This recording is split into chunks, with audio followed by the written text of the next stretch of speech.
ఇక ఈరోజు నాగర్ కర్నూలు జిల్లా ప్రధాన వార్తలు చూసినట్టయితే నాగర్ కర్నూలు జిల్లా అమ్రాబాద్ మండలం తుర్కపల్లిలో ఇందిరమ్మ ఇళ్లలో గోల్మాల్ జరిగిందని అని చెప్పేసి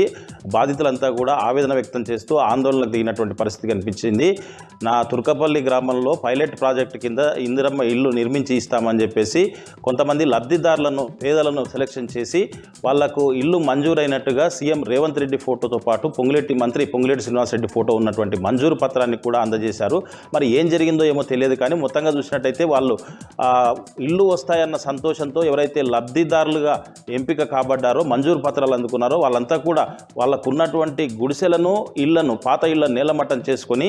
కొత్త ఇల్లు నిర్మించుకోవాలని చెప్పేసి ఆశతో బేస్మెంట్ వరకు నిర్మించుకొని బిల్లుల కోసం అధికారుల వద్దకు వెళ్ళగా మీకు అసలు ఇల్లే మంజూరు కాలేదు, పత్రాలు అంటే మస్తు ఇస్తారు అవన్నీ కూడా కాదు, మీకు బిల్లులు ఎలాంటి బిల్లులు రావు,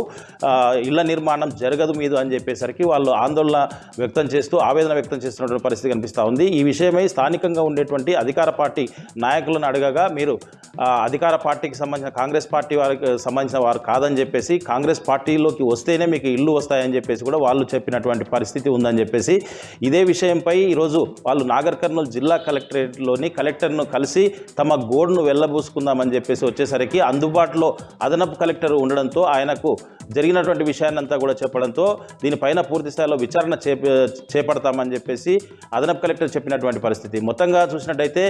అక్కడ తుర్కపల్లి గ్రామంలో మంజూరు పత్రాలు ఇచ్చి మళ్ళీ అవి క్యాన్సిల్ చేయడంతో పాటు లిస్టులో ఎలాంటి పేరు ఇవ్వకపోవడంతో ఎవరికైతే ఇల్లు రాలేదో ఎవరైతే నిరుపేదలు ఉన్నారో వాళ్ళకి ఇవ్వకుండా కేవలం కాంగ్రెస్ పార్టీకి సంబంధించిన వాళ్ళకు మాత్రమే ఇల్లు వస్తున్నాయని చెప్పేసి దీనిపైన ఎంతవరకైనా పోరాటం చేస్తామని చెప్పేసి ఎవరైతే బాధితులు ఇల్లు మంజూరైన పత్రాలు అందుకున్నారో వాళ్ళు ప్రభుత్వాన్ని హెచ్చరించినటువంటి పరిస్థితి అయితే కనిపిస్తూ ఉంది.